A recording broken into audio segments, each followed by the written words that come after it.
వసుదేవసుతం దేవం కంసచాణూరమర్దనం దేవకీ పరమానందం కృష్ణం వందే జగద్గురుం. శ్రీకృష్ణం వందే జగద్గురుం. సంక్షిప్త భాగవత గేయసుధకి స్వాగతం. నవమస్కంధంలోకి ప్రవేశిస్తున్నాము. इक्ष्वाकुकुलतिलकलक्ष्मणाग्रज राम अक्षयतूणीरकोदण्डधर राम रक्षिताखिलभक्तजन राम श्रीराम शिक्षितासुरसङ्घशुभकीर्ति राम. వ్యాసభగవానునకు వందనం వనరించి పోతన మహాకవికి చేతులను జోడించి రామాజ్ఞచే పలుకు భాగవత సుధయందు వంశానుచరితమగు నవమస్కంధమిది. పరమ పవిత్రమైనటువంటి వేద సమానమైనటువంటి శ్రీమద్ భాగవత గ్రంథంలో అష్టమ స్కంధాన్ని పూర్తి చేసుకొని అందులో ఎంతో అత్యద్భుతమైన ఘట్టాలు, గజేంద్ర మోక్షణము, క్షీరసాగర మథనము, వామనావతారము మొదలైన దివ్యమైన గాథలన్నింటినీ స్మరించుకొని ఇప్పుడు నవమస్కంధంలోనికి ప్రవేశించాము. భాగవతం అంతా కూడా శ్రీకృష్ణ స్వరూపము అనుకుంటే నవమస్కంధము కంఠభాగమని, దశమస్కంధము ముఖమండలమని చెప్పబడింది స్వామికి. శరీరానికి ముఖానికి అనుసంధానం చేసేదే కంఠభాగం. అదేవిధంగా నవమాసాలు నిండిన తరువాత తల్లి ప్రసవమైతే జరిగేదే శిశు జననం. ఆ జననమే, ఆ సాక్షాత్కారమే బాలకృష్ణుడి అవతారం దశమస్కంధం.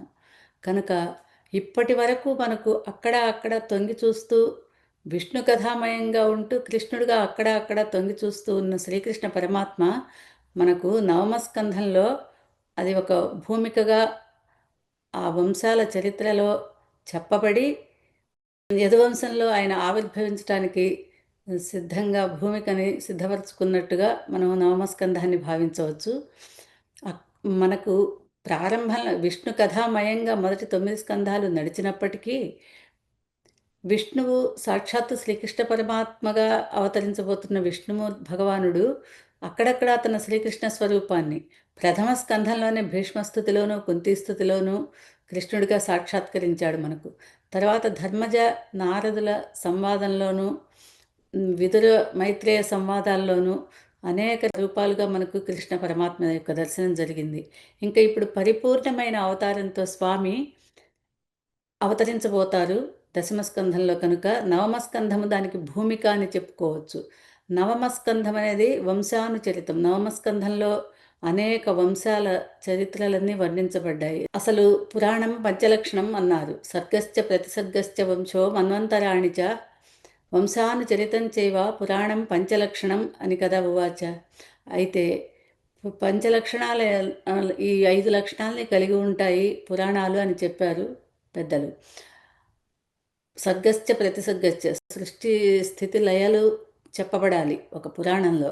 అనేక రకమైన ప్రసిద్ధమైన వంశాల గురించి చెప్పాలి. మన్వంతరాణిచ మన్వంతరాల గురించి కూడా చెప్పాలి.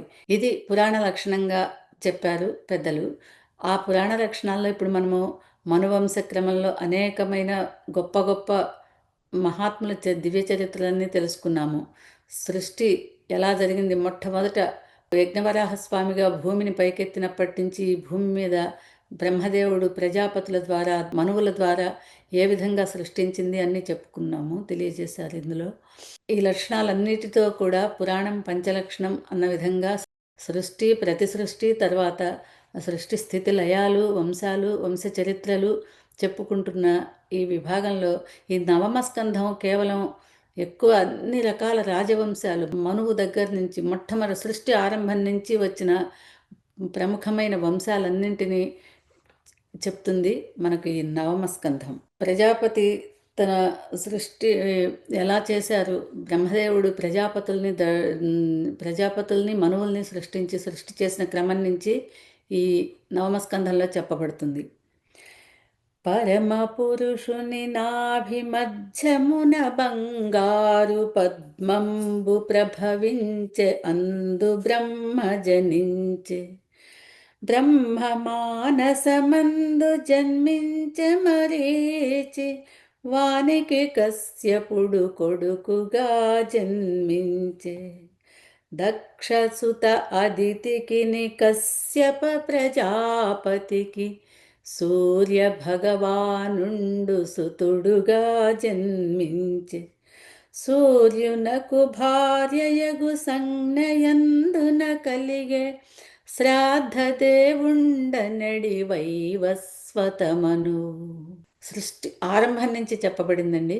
పరమపురుషుడైన ఆ శ్రీహరి యొక్క నాభికమలం నుంచి బ్రహ్మ ఉద్భవించారు. మొదట ఆ బ్రహ్మదేవుడి మానసమునందు జన్మించారు. బ్రహ్మ మానస పుత్రులుగా మరీచి మొదలైనటువంటి ప్రజాపతులు, దక్షాది ప్రజాపతులు ఉద్భవించారు.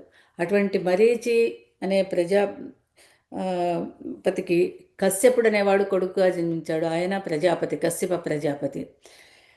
దక్షుడి కుమార్తె అయినటువంటి అదితికి కశ్యప ప్రజాపతికి సూర్యభగవానుడు కుమారుడుగా జన్మించాడు. సూర్యవంశము ఆరంభానికి ఇది మొదలు. కశ్యప ప్రజాపతికి దక్ష కుమార్తె అయినటువంటి అదితికి, అదితి దేవతల తల్లి, ఆదిత్యులు, అందుకనే సూర్యభగవానుడు ఆదిత్యుడు అంటాము. సూర్యభగవానుడికి భార్య అయిన సంజ్ఞాదేవి అందున శ్రాద్ధదేవుడనే మనువు జన్మించాడు. అతడు వైవస్వత మనువు. మన్వంతరాలు, మనువులు మొదలైన క్రమం అది. మనువునకు తన మగువ శ్రద్ధయందున కల్గిరిక్ష్వాకుడాదిగా గలుగు దశనందనులు వారి సంతతి చేత వరుసగా కొనసాగే సూర్యవంశ క్రమములోక విఖ్యాతముగా. ఆ విధంగా మనువుకి తన భార్య అయినటువంటి శ్రద్ధ ఎందున ఇక్ష్వాకుడు మొదలైనటువంటి దశనందనులు 10 మంది కుమారులు కలిగారు. వారి సంతతి విస్తరిల్లి ఆ వంశమంతా చాలా వైభవంగా కొనసాగింది సూర్యవంశ క్రమము. సూర్యవంశమునందు మకుటాయమానుండు ఇక్ష్వాకుడను వాని విఖ్యాత చరితము హరిపాద సేవయే వ్రతముగా గలరాజు అంబరీషుని దివ్య భక్తి వృత్తాంతము. ఇంకా ఆ వంశాలలో ప్రభవించినటువంటి మహాత్ములు, మహాపురుషులని గాథల్ని కూడా కొంత క్లుప్తంగాను కొంత వివరంగాను చెప్పారు మనకు ఈ నవమ స్కంధంలోను. అందులో సూర్యవంశంలో ఇక్ష్వాకుడనే రాజు ప్రభవించాడు. ఎంత పూర్వీకుడైనప్పటికీ శ్రీరామచంద్రుడు ఇక్ష్వాకు వంశంలో ఎంత ఘనమైన కీర్తిని సాధించే వంశ కీర్తికి కారకుడైనప్పటికీ ఇక్ష్వాకు కుల తిలక అని ఆ మూల పురుషుడినే కీర్తిస్తాం. మనం ఆ మూల పురుషుడి ద్వారా కూడా మనం రాముణ్ణి గుర్తించుకుంటాము. ఇక్ష్వాకు వంశ నందన అని, ఇక్ష్వాకు కుల తిలక అని. అటువంటి ఇక్ష్వాకుడు అనే విఖ్యాతమైన చరిత్రాన్ని వివరంగా చెప్పారు. హరిపాద సేవయే వ్రతముగా గలరాజు అంబరీషుని దివ్య భక్తి వృత్తాంతము.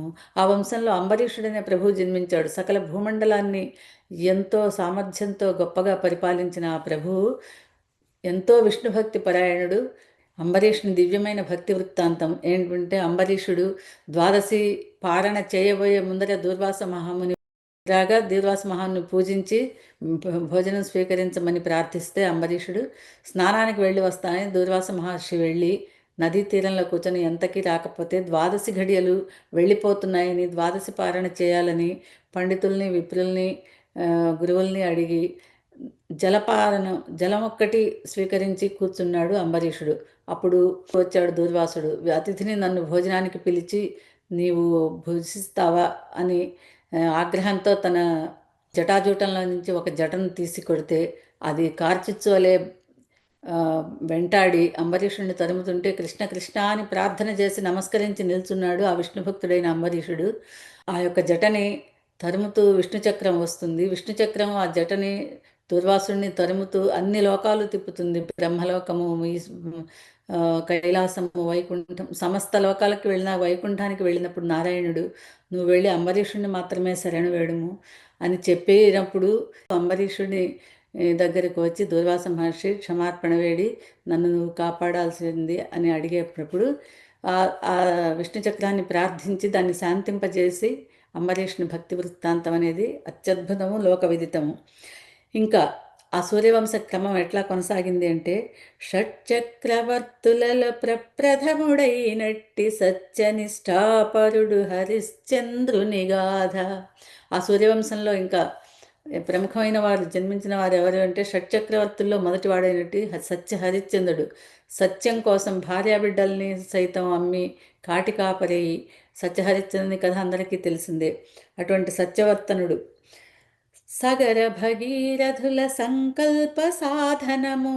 ఇక సగర చక్రవర్తి కథ, కపిల మహర్షి యొక్క ఆగ్రహ జ్వాలల్లో భస్మరాసులుగా అయిపోయినటువంటి 60,000 మంది సగర కుమారులకు ఉత్తమ గతులు కల్పించడం కోసం సగరుని మనుమడు భగీరథుడు చేసిన, గంగాదేవి కోసం చేసిన తపస్సు, ఆ తర్వాత మహాదేవుడి కోసం చేసిన తపస్సు, ఆ జటల్లో ఆ గంగాదేవిని భరిస్తే చుక్క కూడా కిందకి జారకుండా అందులో సుళ్ళు తిరుగుతూ ఉండిపోతుంది గంగాదేవి.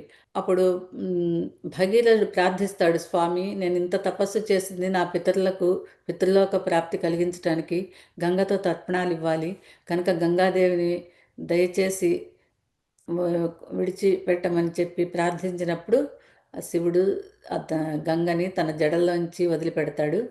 ఆ విధంగా గంగ భూలోకంలో ప్రవహించి పాతాళానికి చేరి ఆ సగరపుత్రులకు సద్గతులు కల్పిస్తూ ఉంది. ఆ విధంగా పరమ పవిత్రమైన గంగాదేవి భూలోకానికి అవతరించటము, దానికి కారణమైనటువంటి ఆ భగీరథుడి చరిత్రము, ఆపైన రఘువంశరాజుల పరాక్రమము, రఘు అజ మహారాజుల దివ్య చరితములు. రఘుమహారాజు, అజమహారాజు, శ్రీరామచంద్రుడి పూర్వీకులైనటువంటి గొప్ప గొప్ప చక్రవర్తులంతా కూడా ఏ విధంగా భూమండలాన్ని పరిపాలించారు, ఎంత ధర్మబద్ధంగా ప్రజల్ని పరిపాలించారు అనేది తెలియచేస్తూ సాగుతుంది. తన పూర్వ పుణ్యంబు చేయజ్ఞ ఫలముగా తనయునిగా హరిని పొందిన దశరథుని గాథ. తన పూర్వపుణ్య ఫలంగా సాక్షాత్తు శ్రీహరిని శ్రీరామచంద్రుడుగా తన కుమారులుగా విష్ణు పరివారాన్ని శంఖచక్ర గదాదులను తన కుమారులుగా పొందినటువంటి దివ్యమైనటువంటి ఆ దశరథ మహారాజు చరిత్రము. ఇంకా నారాయణాంశతో నరుడుగా జన్మించి రూపుగాంచిన ధర్మదేవతను తలపించి దుష్ట శిక్షణ చేసి ధర్మమును స్థాపించి శాశ్వతుండైనట్టి రామచంద్రుని గాథ. ఎటువంటి వాడయ్యా శ్రీరామచంద్రుడు అంటే, శ్రీరామచంద్రుడికి సాటి అయినది ఇంకొక దైవమే భూమి మీద లేదన్నారు. శ్రీరామచంద్ర ప్రభు చరిత్రని వాల్మీకి మహర్షి కావ్యంగా రాస్తూ, ఈ భూమి మీద ఎంతకాలమైతే పర్వతాలు, నదులు, సముద్రాలు, పంచభూతాలు చరిస్తాయో అంతకాలము రామకథ శాశ్వతంగా ఉంటుంది అని చెప్పారు. ఎటువంటి వాడయ్యా శ్రీరామచంద్రుడు చెప్తున్నారు పోతన గారు. నల్లనివాడు పద్మనయనంబులవాడు మహాశుగంబును విల్లును దాల్చువాడు మేలుపై జల్లెడువాడు నిక్కిన భుజంబులవాడు యశంబు దిక్కులంజల్లెడివాడు నైన రఘుసత్తముడీవు తమా కవిష్టముల్ అన్నారు ఆ శ్రీరామచంద్రుని వర్ణిస్తూ పోతన గారు. అటువంటి శ్రీరామచంద్రుడి తరువాత వారి వంశం లవకుశుల నుంచి వారి పిల్లలు అట్లా ఎంతమంది రాజులు, ఎంతమంది చక్రవర్తులు ఆయా వంశాల నుంచి వచ్చారో వారందరినీ కూడా పేరు పేరున వర్ణిస్తూ మనకు ఈ భాగవతంలో వ్యాస భగవానుడు చెప్పి ఉన్నారు. ఈ రీతిగా వెలుగుయిన వంశజుల క్రమము దివ్యగాధామయము నవసుమమ్ముల సమము వినిపించి శుకయోగి ఆపైన వినిపించే చంద్రవంశక్రమము చంద్రికా సన్నిభము. ఈ విధంగా సూర్యభగవానుడి నుంచి మొదలైనటువంటి సూర్యవంశ క్రమమంతా కూడా అనేక మంది రాజులు, వారిలో ప్రసిద్ధులైన వారు అందరి గాథల్ని వర్ణిస్తూ ఈ వంశాన్ని వర్ణించారు. ఈ సూర్యవంశం అయిపోయిన తర్వాత ఇంకా చంద్రవంశం ఎలా వర్ధిల్లిందో కూడా చెప్తూ ఉన్నారు శుకయోగీంద్రుల వారు పరీక్షణ్ మహారాజుకు. బ్రహ్మమానస పుత్ర పుత్రుడైన అత్రికి కలిగే కలువ బాంధవుడు చుక్కలరేడు చంద్రుడు. చంద్రునకు తారకును కలిగె సుతుడుగ బుధుడు. బుద్ధిమంతుడును బహు సుందర స్వరూపుడు. బ్రహ్మమానసపుత్రుడైన అత్రి మహర్షికి కలిగినవాడు, కలువ బాంధవుడైనటువంటి చుక్కలరాజు అయినటువంటి చంద్రుడు ఆయన కుమారుడుగా జన్మించాడు. చంద్రునకు తారకు సుతుడుగా బుధుడు కలిగాడు. బుద్ధిమంతుడు బహుసుందర రూపుడైనటువంటి బుధుడు తారకు చంద్రునకు కలిగాడు.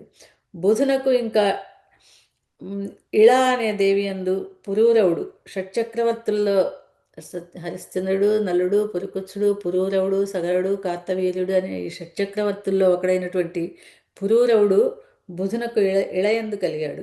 పురూరవుడు చాలా గొప్పవాడు. ఈ షట్చక్రవర్తుల్లో ఒకడు. త్రేతాగ్నుల్ని విడదీసి త్రయీ అగ్నిగా విభజించినవాడు. అంతటి మహాప్రజ్ఞాశాలి. త్రేతాగ్నులను వేద విభాగముల కల్పించి ఘనతగాంచిన అతని వంశమున క్రమముగా నహుషుండు మొదలైన రాజన్యులెందరో కలిగిరి గాధి తనయునకు పూర్వజులుగా అన్నారు. ఇంకా అందులో నహుషుడు అంటే ఇంద్రలోకాన్ని జయించినవాడు. ఆ పైన బ్రహ్మర్షి అనిపించుకొన్నట్టి గాధి నందనుడు విశ్వామిత్రుడు దయించే ఖ్యాతిగాంచిన గొప్ప చక్రవర్తి అయాతి. ఆ పైన పూరుడును ప్రభువు దుష్యంతుడును. యయాతి ఇంకా దుష్యంతుడు, ఆ పూరుడు ఎంతోమంది ప్రముఖులైన రాజులు గారు. దుష్యంతునకు కణ్వ తనయ శకుంతలకు తనయుడై జన్మించి పలు యజ్ఞములు చేసి భూమండలమునెదురు లేకుండా పాలించి సత్యశీలుడు ఇంద్ర సముడైన భరతుడు. ఆ చంద్రవంశమున వరుసలో జన్మించి దాన గుణమున సాటిలేని కీర్తి గడించి తన సర్వమును చివర కన్నపానంబులను దానమిచ్చిన దాతరంతి దేవుని గాథ. ఇంకా ఆ చంద్రవంశంలో జన్మించిన మహానుభావుడైన రాజు దానశీలి రంతిదేవుడు తన సర్వస్వాన్ని కోల్పోయి, రాజ్యమంతా కోల్పోయి ఒక దీనావస్థలో ఉన్న సమయంలో, తినడానికి తిండి తాగడానికి నీళ్లు కూడా లేకుండా ఉన్న సమయంలో లభించక ఎన్నో రోజుల తర్వాత లభించిన ఒక్క అన్నం ముద్దను ఎవరో యాచకుడు వస్తే అతనికి పెట్టేశారు. ఆ తర్వాత కొంచెం నీళ్లు ఉన్నాయి కదా అవి తాగుదాము అని చూస్తున్నప్పుడు ఇంకెవరో యాచకుడు వచ్చి కొంచెం నీళ్లు అర్థిస్తే ఆ రంతిదేవుడు ఇలా అంటారు, అన్నము లేదు కొన్ని మధురంబువులున్నవి త్రావుమన్న. అయ్యో నీ ఆకలి తెచ్చటానికి నా దగ్గర అన్నం లేదే, కానీ కొంచెం మధురమైనటువంటి నీళ్లున్నాయి. రావన్న శరీరధారులకు ఆపద వచ్చిన వాని ఆపదల్నందన. ఆపద వచ్చిన వాళ్ళని ఆదుకోవడం కంటే గొప్ప ధర్మం లేదు. నా దగ్గర ఉన్న ఈ కొంచెం నీళ్లు తాగి నీ ప్రాణాలు నిలుపుకోమని తనకి ప్రాణాధారంగా ఉన్నటువంటి ఆ కాసిన నీళ్ళని కూడా దానం చేయగలిగినటువంటి మహానుభావుడు ఆ రంతిదేవుడు. ఆ పైన శంతనుడు కురువంశకారకుడు గంగయందున పొందె తేజస్వి భీష్ముని. మత్స్యగంధికి పరాశర మౌనికి నిగలిగే నారాయణాంశజుడు శ్రీవేద వ్యాసుండు. శంతన మహారాజు ఈ పురువు అనే రాజు వల్లనే కురువంశం అనేది ఆరంభమైంది. ఆ తర్వాత కురువంశరాజు శంతనుడికి గంగాదేవి అందున భీష్మ పితామహుడు మనకు భీష్ముడు అనేవాడు జన్మిస్తాడు. మత్స్యగంధికి పరాశర మౌనికి నారాయణాంశతో శ్రీ వేదవ్యాసుడు జన్మించాడు ఆ వంశంలోనే. ఆ పైన ధృతరాష్ట్ర పాండురాజుల గాథ వారి సుతులైన కురు పాండవుల వైరము. భారత సమరమున పాండవుల విజయము. ధర్మ మార్గమునందు ధర్మజుని పాలనము. కాలక్రమంలో ఈ చంద్రవంశపు రాజులైనటువంటి కురువంశంలో పాండవులు కౌరవుల జన్మ, వారి మధ్య వైరము, సమరము, అందులో పాండవులు జయించి ధర్మజ్ఞుడైనటువంటి ధర్మరాజు పరిపాలన. పాండవ మధ్యముడు పార్థుడు పరాక్రముడు శ్రీకృష్ణ సోదరి సుభద్రను పెండ్లాడి అభిమన్యుడను వాని తనయునిగా పొంది కురు సమరమున వాని కోలుపోయిన గాథ. పాండవ మధ్యముడైనటువంటి పార్థుడు శ్రీకృష్ణుని సోదరి అయినటువంటి సుభద్రాదేవిని పరిణయమాడి అభిమన్యుడనే కుమారుని పొంది ఆ కుమారుణ్ణి అధర్మ యుద్ధంలో కౌరవులు వధించగా ఆ సమయంలో గర్భవతి అయినటువంటి అభిమన్యుడి భార్య ఉత్తర, ఆ ఉత్తర ఆ ఉత్తర గర్భంలో ఉన్న శిశువుని కూడా అపాండవం చేయడానికి ప్రయత్నించిన అశ్వత్థామ యొక్క బ్రహ్మశిరో నామకాస్త్రం నుండి కాపాడి రక్షణ కల్పించిన శ్రీకృష్ణ భగవానుడి సుదర్శన చక్రము. ఆ ఉత్తరాగర్భం నుంచి ఉద్భవించిన దేవరాతుడు నీవే నాయన పరీక్షిత్తు, నీ పూర్వగాథ ఇదంతా అని చెప్పి తెలియజేస్తున్నారు శుకయోగీంద్రుల వారు. ఉత్తరాగర్భమున నీవున్న సమయమున ద్రోణతనయుడు బాణముల చేత కొట్టగా శ్రీహరి కటాక్షమున క్షేమమ్ముగా నుండి తల్లి గర్భము నుండి జన్మంబునొందితివి అనుచు శుకయోగీంద్రుడత్యంత విశదముగా కురురాజునకు వాని జన్మగాథను తెలిపే. పరమ భాగవతుడు పరీక్షిన్నరేంద్రుండు వినయమ్ముగా వీనులొగ్గి వినుచుండగా ఆ పైన శుకయోగి రాజేంద్రునకు తెలిపే రాబోవు కాలమున చంద్రవంశక్రమము యదువంశమూలుడు యయాతి నందనుగాథ వీరుడగు కార్తవీర్యార్జున చరిత్రము. ఇంకా అనేకమైనటువంటి గాథల్ని తెలియచేసి ఆ సూర్యవంశంలోను చంద్రవంశంలోను ఇంకా ఆ తర్వాత రాబోయే రాజులందరి చరిత్రని కూడా తెలియజేసి శుకయోగీంద్రుల వారు కార్తవీర్యార్జున చరిత్రను కూడా తెలియజేశారు. యదువంశ ప్రముఖుడగు శూరసేనుని గాథ హరుని సుతుని గగన్న వసుదేవు చరితము ఇన చంద్రయదు వంశముల గాథలన్నిటిని వివరంబుగా రాజునకు తెలిపే శుకయోగి. ఆ సూర్యవంశము, చంద్రవంశము, యదువంశము అనే అన్ని వంశాల యొక్క వంశక్రమమైన గాథలన్నిటినీ కూడా తెలియజేశారు శుకయోగీంద్రుల వారు ఈ విధంగా పరీక్షణ్ మహారాజుకు. భావి కాలమునందు ఆవిర్భవింపగల శ్రీకృష్ణ భగవాను అవతార సూచనము నవ పరిమళములు మల్లికలు కలువల వంటి కథలు కొల్లలు కలుగు నవమ స్కంధం ఇది. జరిగిన కాలక్రమాన్ని, జరిగిన రాజుల చరిత్రల్ని అన్నీ చెప్తూ యదువంశంలో ఆ శ్రీహరి ఎలా ఉద్భవించాడో చెప్పబోతున్నారు దశమస్కంధంలో. శ్రీరామ గుణధామ సీతాపతే రామ పతిత పావన రామ పాహి శ్రీరామ పరమేశ సర్వేశ పవన సుతనుత రామ పాహి రామ ప్రభో పాహి శ్రీరామ